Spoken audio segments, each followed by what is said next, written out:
Əldən qalan 50 il qalar deyib atalar. Ya da bugün işini sabaha qoyma. Yəqin ki, bu sözləri deyəndə onlar süründürməçiliyin xəstəlik olduğunu düşünməyiblər.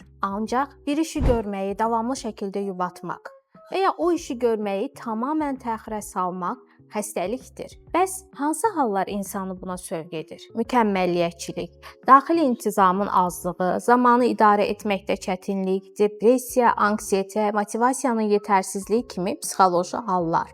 Həyatımızı çətinləşdirən bu problemi necə həll edə bilərik? Sadəcə 5 dəqiqə edəcəm şüarı ilə başla, ardı gələcək. İşləri daha kiçik hissələrə ayır, onda gözün qorxmayacaq. Planlı, proqramlı işlə.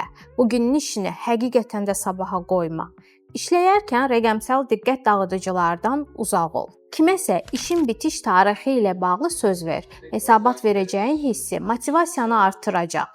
Çətin işlərin sonunda özünü mükafatlandır.